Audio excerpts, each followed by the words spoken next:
할렐루야. 오늘도 이렇게 함께 주님의 이름으로 예배 드리게 됨을 감사합니다. 오늘도 우리가 이 시간에 함께 찬양으로 임재 가운데 나아가며 우리 가운데 함께 하시는 그런 하나님의 임재를 경험하는 귀한 시간이 될 수 있기 원합니다. 우리 함께 찬양으로 고백하겠습니다. 나는 예배자입니다.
사도신경으로 신앙 고백하겠습니다.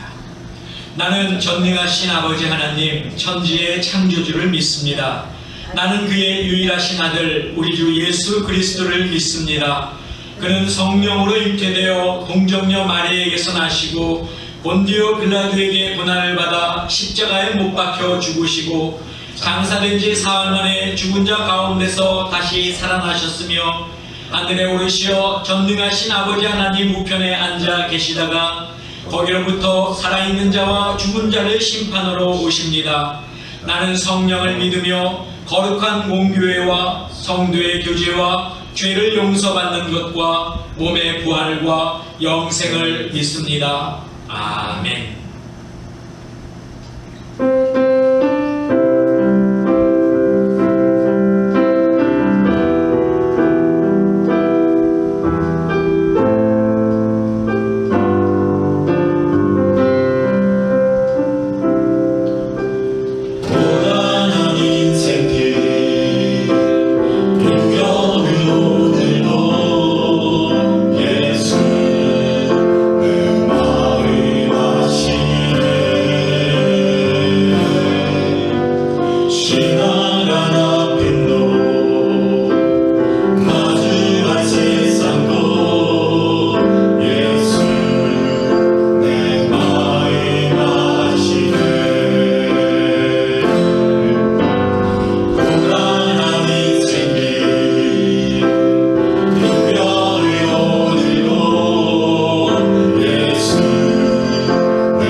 세상 끝날까지 입혀주시네.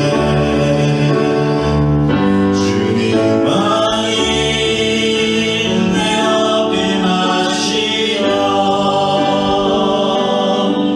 주님만이 내 마음을 만지네. 어느 누구도 나를 향하시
우리에게 주시는 하나님의 말씀은 베드로전서 1장 17절에서 23절입니다. 제가 봉독하겠습니다. 외모로 보시지 않고 각 사람의 행위대로 심판하시는 이를 너희가 아버지라 부른즉 너희가 나그네로 있을 때를 두려움으로 지내라. 너희가 알거니와 너희 조상이 물려준 헛된 행실에서 대속함을 받은 것은 은이나 금같이 없어질 것으로 된 것이 아니요 오직 흠없고 점없는 어린 양 같은 그리스도의 보배로운 피로 된 것이니라. 그는 창세전부터 미리 알린 바 되시니나 이 말세에 너희를 위하여 나타나신 바 되었으니 너희는 그를 죽은 자 가운데서 살리시고 영광을 주신 하나님을 그리스도로 말미암아 믿는 자니 너희 믿음과 소망이 하나님께 있게 하셨느니라. 너희가 진리를 순종함으로 너희 영혼을 깨끗하게 하여 거짓이 없이 형제를 사랑하기에 이르렀으니 마음으로 뜨겁게 서로 사랑하라. 너희가 거듭난 것은 썩어질 씨로 된 것이 아니요 썩지 아니할 씨로 된 것이니 살아있고 항상 있는 하나님의 말씀으로 되었느니라. 아멘. 기도하겠습니다. 오늘도 저희 가운데 함께 하시며 이 예배 가운데 함께 하시는 주님 감사합니다. 오늘도 저희들이 주님 앞에 섰습니다. 주님, 이 시간을 주님 받아주시옵고 또 저희에게 주시는 그 말씀을 저희들이 항상 귀담아 듣는 시간이 될 수 있게 허락하여 주시옵소서. 예수 그리스도의 이름으로 기도하옵나이다. 아멘. 중국에서 코로나 바이러스가 발생한 후에 그 바이러스가 세계 각지로 확산된 지 어느덧 4개월이 다 됐습니다. 처음에는 별 문제가 없는 듯 보였지만 지금은 세계 경제가 침체될 정도로 엄청난 피해를 가져오고 있습니다. 뿐만 아니라 코로나 사태는 사람들의 삶의 패턴까지 바꿔 놓았습니다. 직장인들은 회사에 출근하지 않고 집에서 근무를 하게 되었고 학생들은 학교에 출석하지 않고 온라인으로 수업을 받게 되었습니다. 비즈니스를 하는 사람들은 가게의 문을 닫아야 했고 또 식당은 손님을 받는 대신 음식을 픽업만 할 수 있도록 바뀌었습니다. 고용주들은 고용인들에게 임금을 줄 수 없어서 임시로 해고를 해야 했고 사람들이 모이는 모든 행사는 취소가 되거나 연기가 되었습니다. 스포츠 경기도 또 음악회도 심지어 교회 예배까지도 그 모임이 규제가 되었습니다. 그러다 보니 사람들의 외출이 줄어들었고 가족들이 함께하는 시간이 상대적으로 많아졌습니다. 사람들의 성격에 따라서 차이가 있겠지만 집에 있는 시간이 늘어남에 따라서 이것을 무료하게 생각하는 사람도 있을 테고 또 어떤 사람은 그동안 쉬지 못했던 그러한 자신을 이번 기회를 통해서 쉼의 그 기회로 삼을 사람들도 있을 것입니다. 재정 형편이 넉넉하지 못한 사람은 일을 하지 못하는 그러한 초조함에 하루하루를 보낼 것이고 바이러스에 감염된 사람들과 그 가족들은 슬픔 가운데 시간을 보낼 것입니다.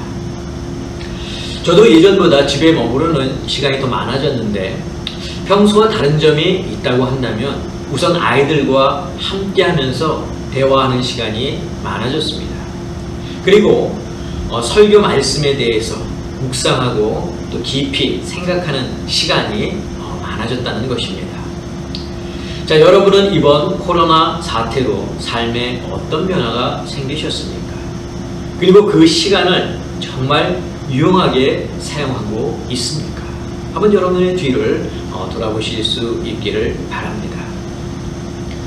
저는 오늘 말씀을 위해서 지난주에 많은 묵상을 했습니다.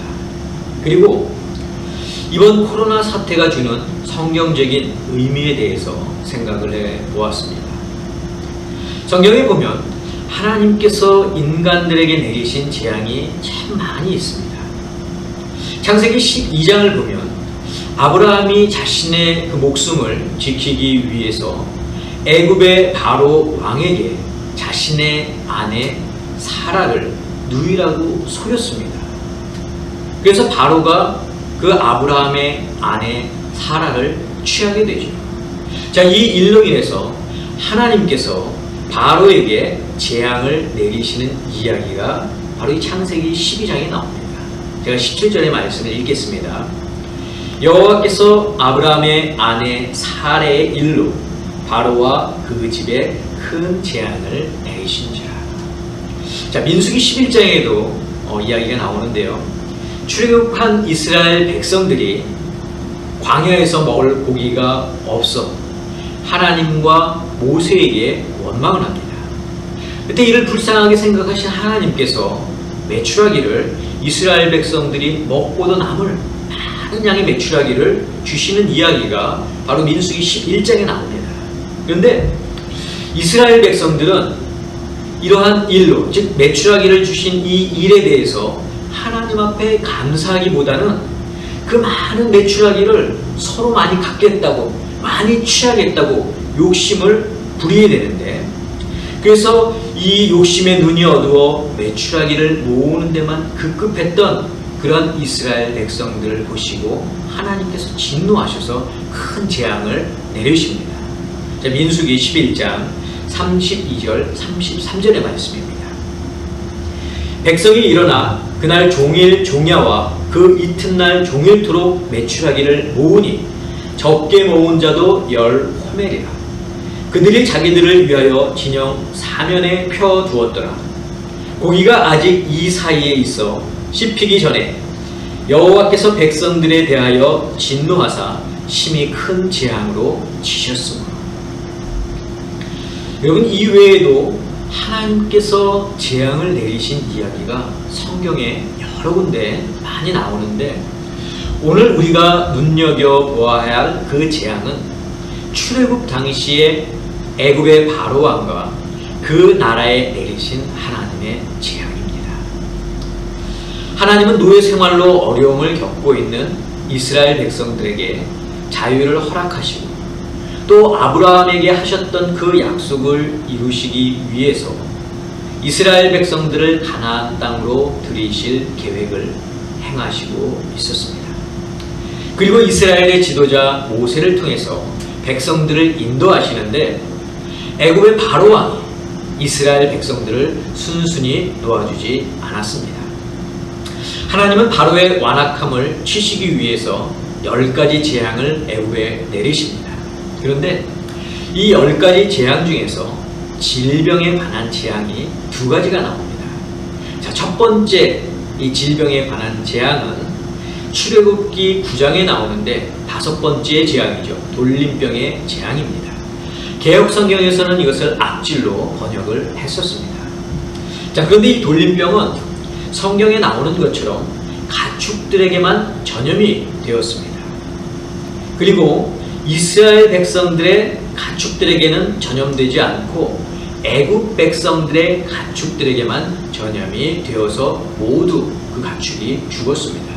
제가 출애굽기 9장 1절에서 6절의 말씀을 읽어드리겠습니다. 여호와께서 모세에게 이르시되 바로에게 들어가서 그에게 이르라.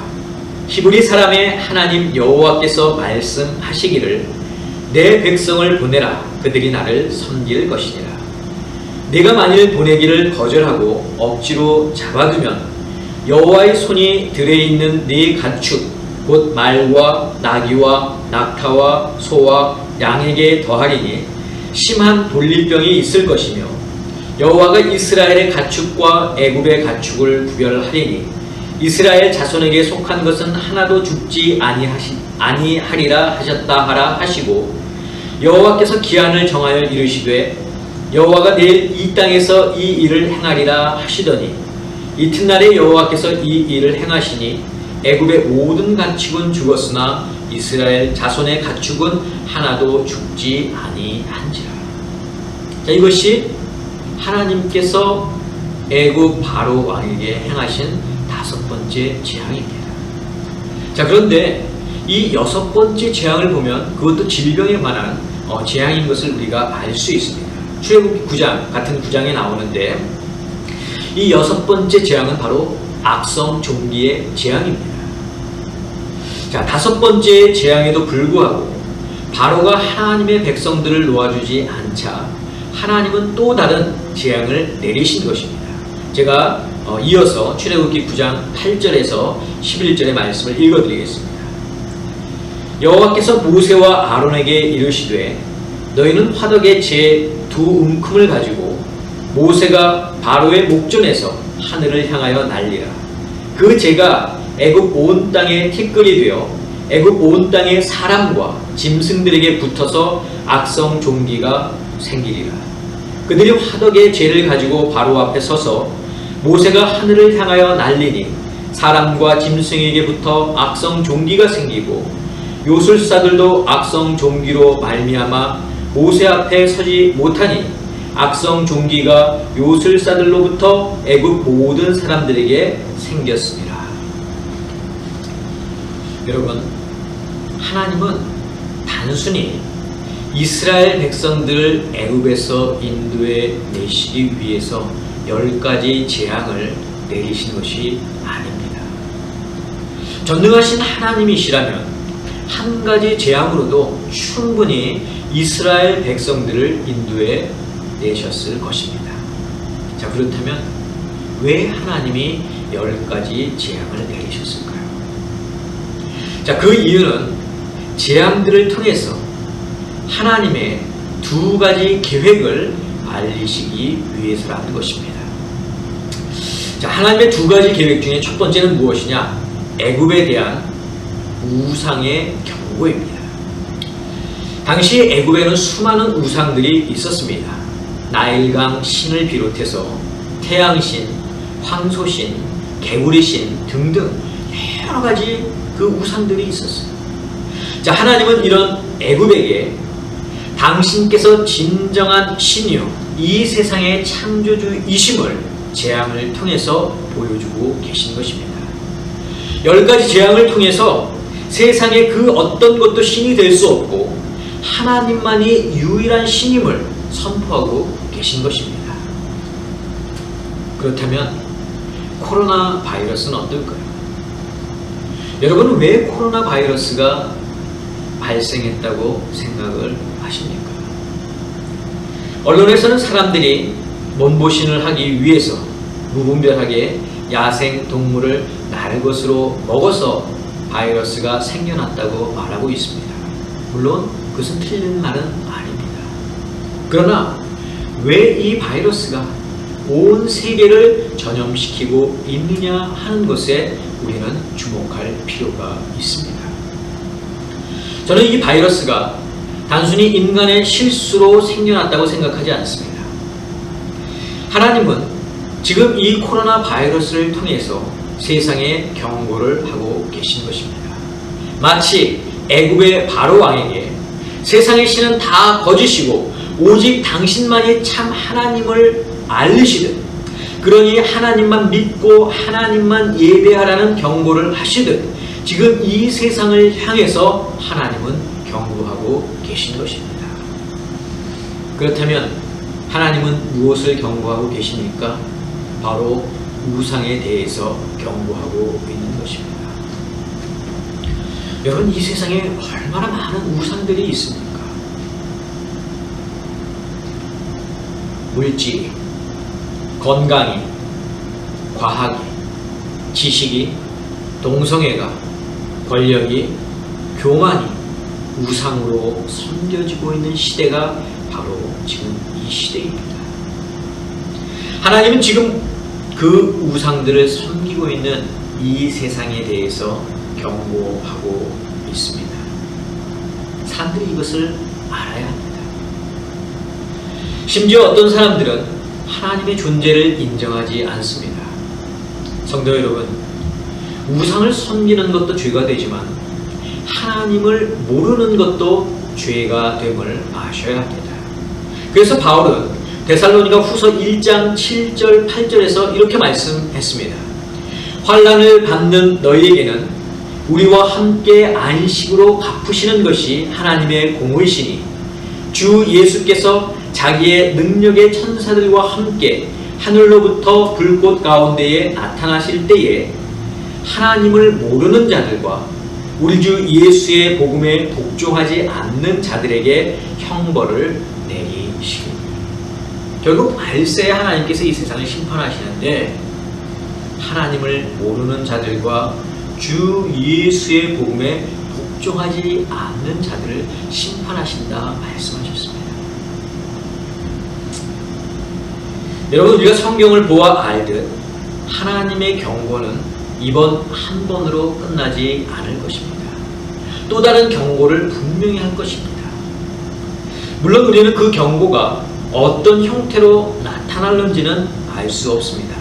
그러나 한 가지 분명한 것은 바로의 마음이 완악해서 하나님의 경고를 무시한 것처럼 이번 코로나 사태가 단순히 인간의 실수에서 비롯된 것으로 생각하고 대수롭게 여기면 안 된다는 것입니다.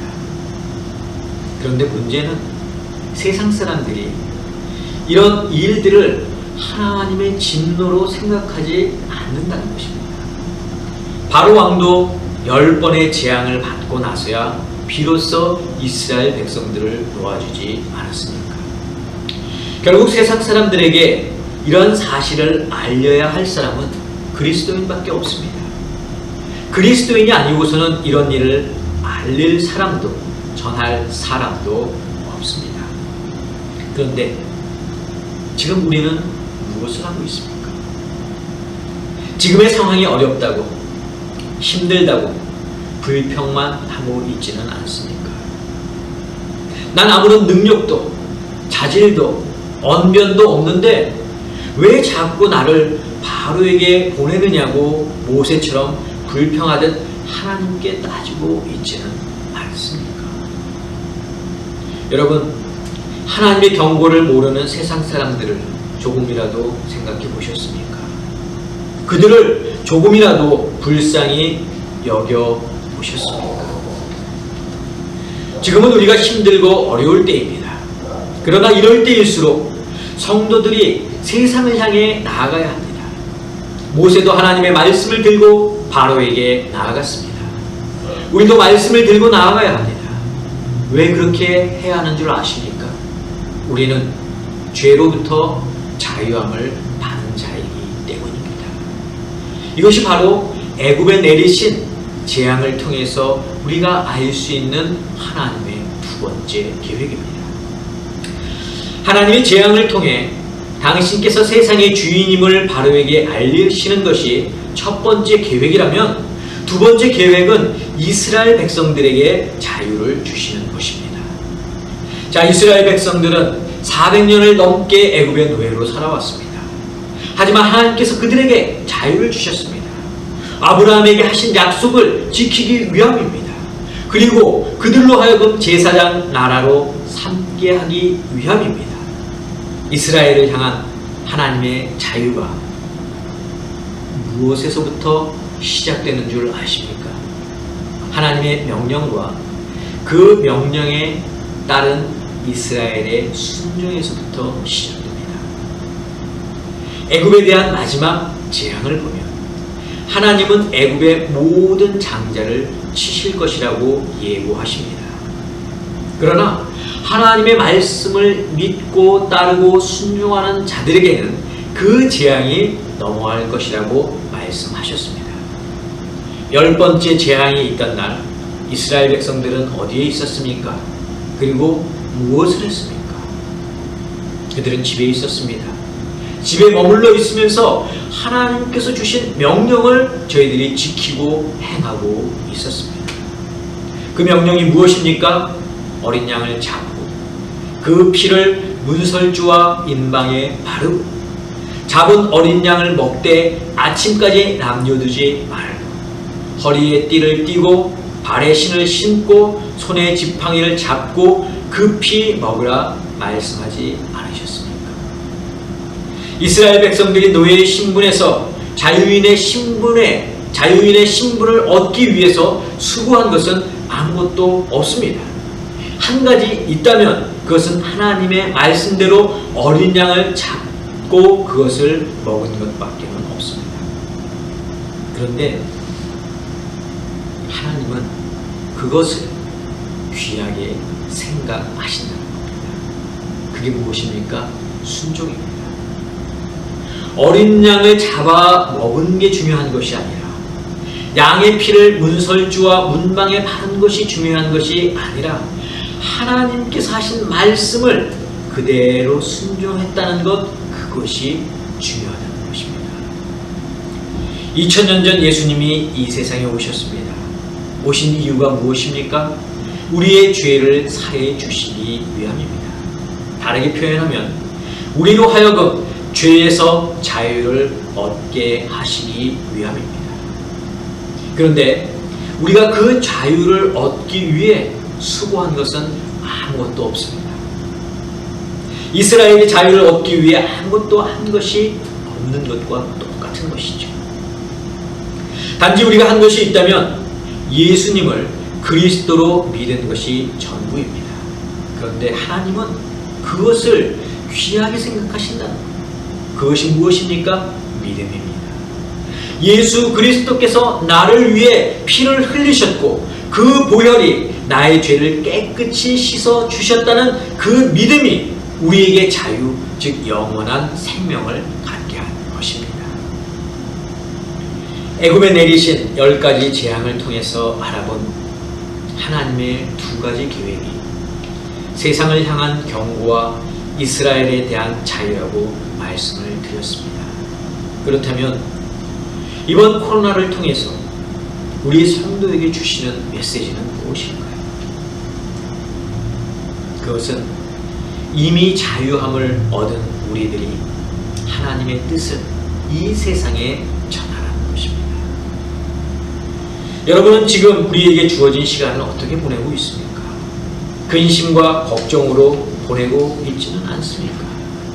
몸이 건조하게 시간을 헛되이 보내고 있지는 않습니까? 그러나 이럴 때일수록 성도들은 하나님과 함께하는 시간을 가져야 합니다. 우리의 신앙을 점검하고 체크하는 그런 시간으로 삼아야 합니다. 그러기 위해서는 먼저 말씀을 읽고 묵상하는 시간을 가질 수 있기를 간절히 바랍니다. 하나님의 재앙이 애굽의 온 땅을 덮었을 때 이스라엘 백성들은 그들의 집에서 하나님의 말씀을 지키고 있었습니다.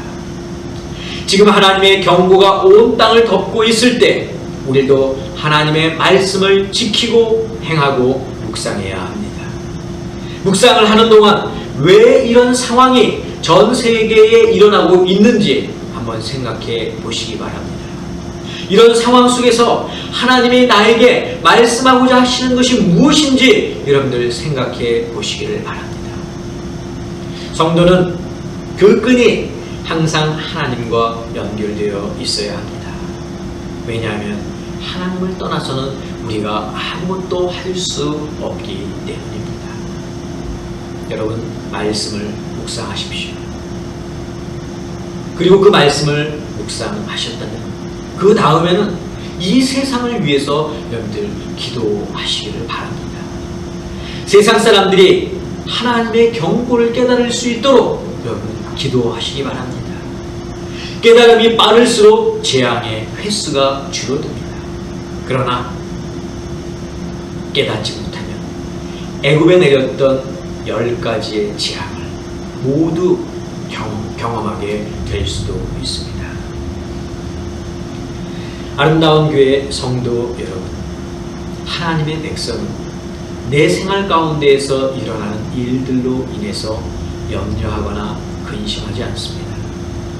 왜냐하면 우리는 이미 자유함을 받은 자들이기 때문입니다. 또한 하나님께서 우리를 지켜주시고 예수님께서 우리와 함께 하시기 때문에 우리는 근심하고 염려할 필요가 없습니다. 우리가 걱정해야 할 것은 아직도 하나님의 경고를 깨닫지 못하고 바로처럼 완악한 마음을 가지고 살아가는 이 세상의 사람들입니다. 바로 우리는 그들을 걱정해야 합니다. 그들을 위해서 기도해야 합니다. 그들을 위해서 말씀을 들고 나아가야 합니다. 이것이 죄에서 자유를 얻은 우리 성도들이 감당해야 할 일입니다. 기도하겠습니다. 사랑의 아버지 하나님, 성경을 보아 알듯 하나님께서 많은 재앙으로 애국을 심판하셨고 하나님의 백성들을 심판하셨습니다. 주님, 지금 이 때가 바로 하나님의 경고의 때임을 저희들로 하여금 깨닫게 하여 주시옵고 이 상황을 저희들이 세상 가운데 선포할 수 있도록 도와주시옵소서. 그래서 이것이 하나님의 경고임을 깨닫는 저희들 모두가 하나님께 회개하고 오직 하나님만을 우리의 아버지로 섬기는 저희들 모두가 되게 하여 주시옵소서. 이제는 우리 주 예수 그리스도의 은혜와 하나님의 그 크신 사랑하심과 성령님의 역사하심, 오늘 말씀을 듣고 하나님께서 주시는 경고를 바라보며 그 경고를 세상 가운데 알리기를 다짐하는 사랑하는 당신의 사랑하는 성도들 머리 위에, 저희들의 가정 위에, 자녀들 위에, 건강 위에 지금부터 영원까지 함께 하옵시기를 간절히 축원하옵나이다. 아멘.